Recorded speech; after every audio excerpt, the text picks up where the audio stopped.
Hello. In this video, I'd like to discuss the transcendental argument in more depth. I made a first video on the subject of presuppositional apologetics and the transcendental argument, and in that video I made general points about the subject. In this video, I'd like to look at the argument itself as made by Greg Bahnsen, and discuss that argument in detail and point out some of the problems that I have with it. In general, Bahnsen, or rather Bahnsen in particular, but in general, when these issues come up, people don't always explain the argument fully. In Bahnsen's case, he said that the proof of God's existence is that without God, it is impossible to prove anything, and he left it at that. So my points will be general in terms of, well, it could go this way, it could go this way. I can't necessarily go down each rabbit hole if the person making the argument isn't explaining things that way, because if I refute one version or one aspect of it, well, the person can always say, oh, well, that's not what I meant.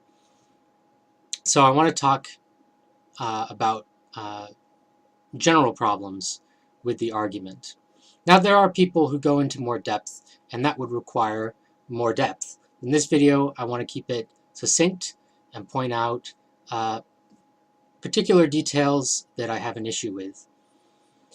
So I'll start by saying that when Bahnsen presents the argument in The Great Debate, he says, without God, it is impossible to prove anything. Now, that's the proof of God's existence. First point I have about that is that it is not an argument. It's a premise of an argument, but it is not an argument. So the implied premises are it is possible to prove something, and therefore God exists. Now, in general, we don't always have to say all the premises of an argument. But if we're trying to prove the argument, then we do have to state those premises and prove them individually. So let's talk about the first premise. Without God, it is impossible to prove anything. Well, what does that mean? That's the first question. So I suppose we can start with the word without. What does that mean? In what sense do we mean without God?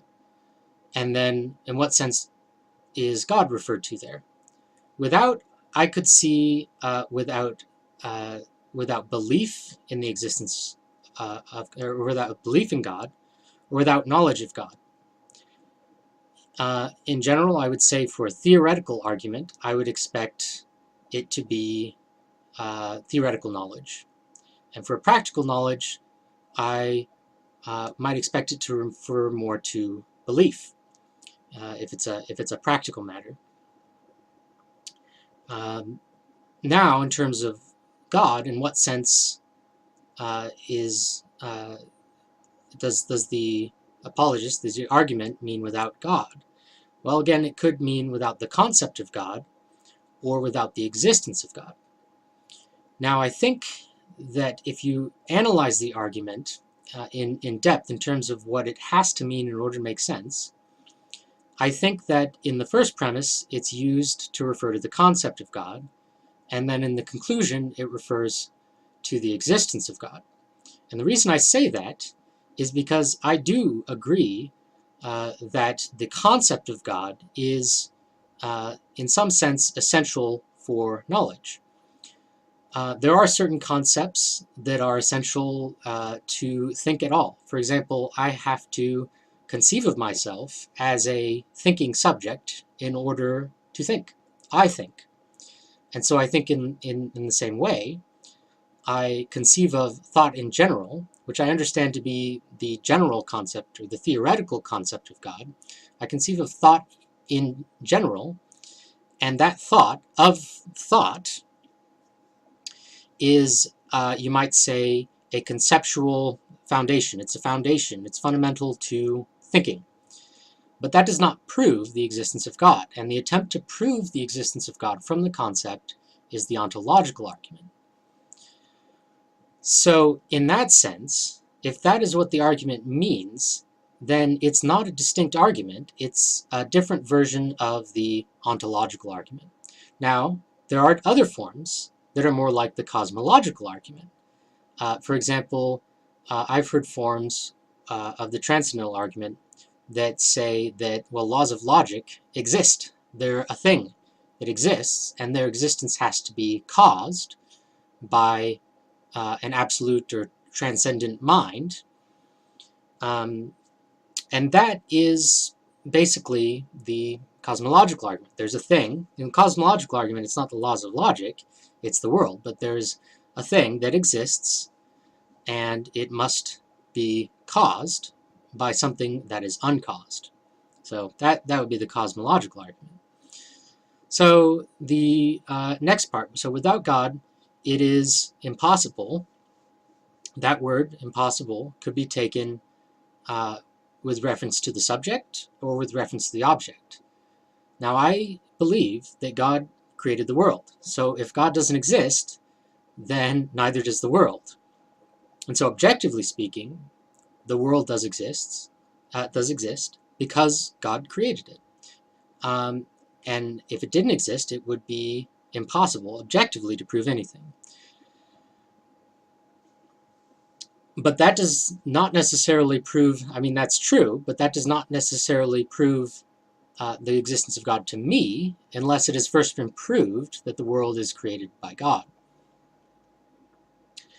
And I think you can see the ambiguity in different apologists, if you are familiar with the subject, in that the object, the creation of the world by God, is somehow taken to be sufficient proof of the existence of God for the subject.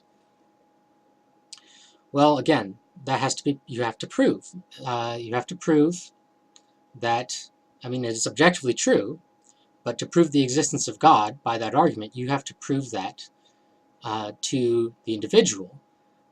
So you'd have to say, well, the world exists, the world is created by God, or that because the world exists, God must therefore exist, and therefore God exists. Okay, so the question there, it is possible for me, it is impossible to prove anything. It is impossible for me to prove anything, or it is impossible for anything to be proven. That would be the question there. So it is impossible to prove, and again we have the same issue here. Is it proving something that is to be known or believed? Same problem with the first part, with the without, and then without God it is impossible to prove anything, and then that word anything starts to become ambiguous when we get to the second premise. So let's look at that one. Second premise would be implied. It is possible to prove something. So in addition to what we already said, it is possible to prove something. So how would the apologist argue for that? Well, I think the argument would run along this this line. You either accept it or you deny it. If you accept that it is possible to prove something, then at that point, if it's possible to prove something, objectively speaking, it has to be true. So we have to, we actually don't need to prove it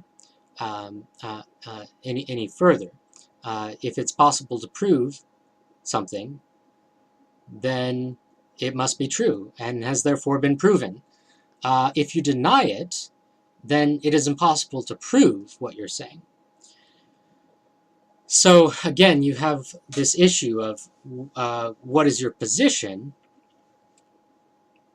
but you also have a burden of proving your position if you deny it. But then you don't have a burden of proving it if you affirm it.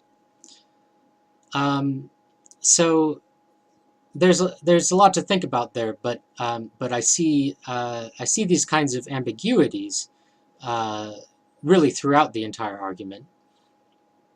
So it is possible to prove something. So then let's come back to that. What is the something that is possible to prove? Well, in terms of the premise, the something is the premise.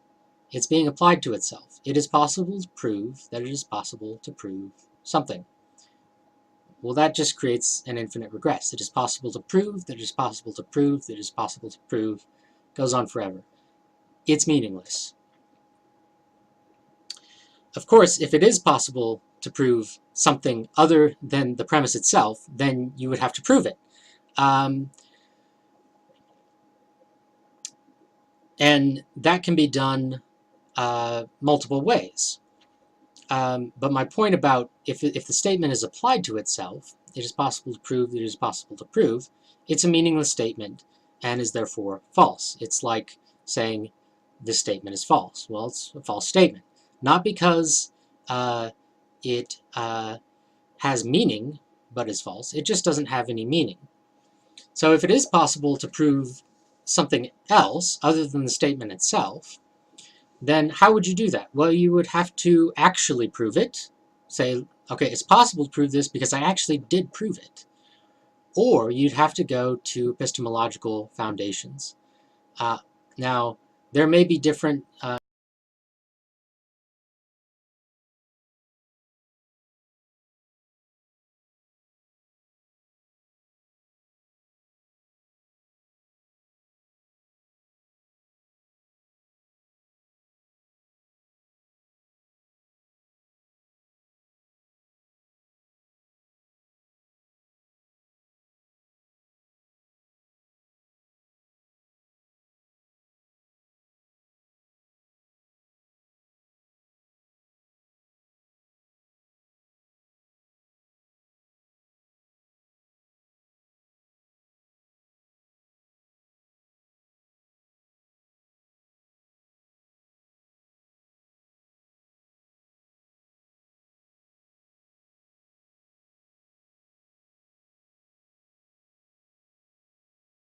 argument that one might make for God's existence.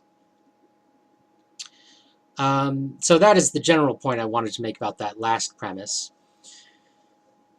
So as you can see, there are a lot of intricacies here, and it's not as simple as saying, without God, it is impossible to prove anything. Well, what does that mean?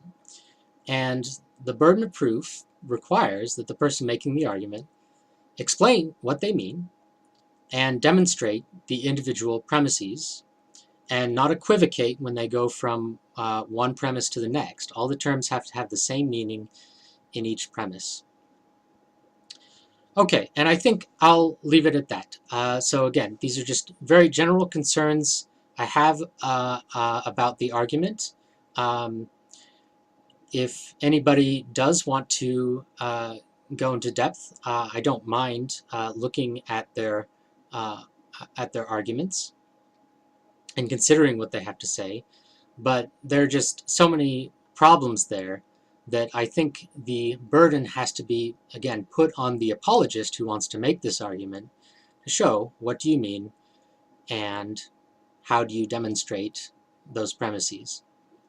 All right, thanks for watching, and I'll see you later.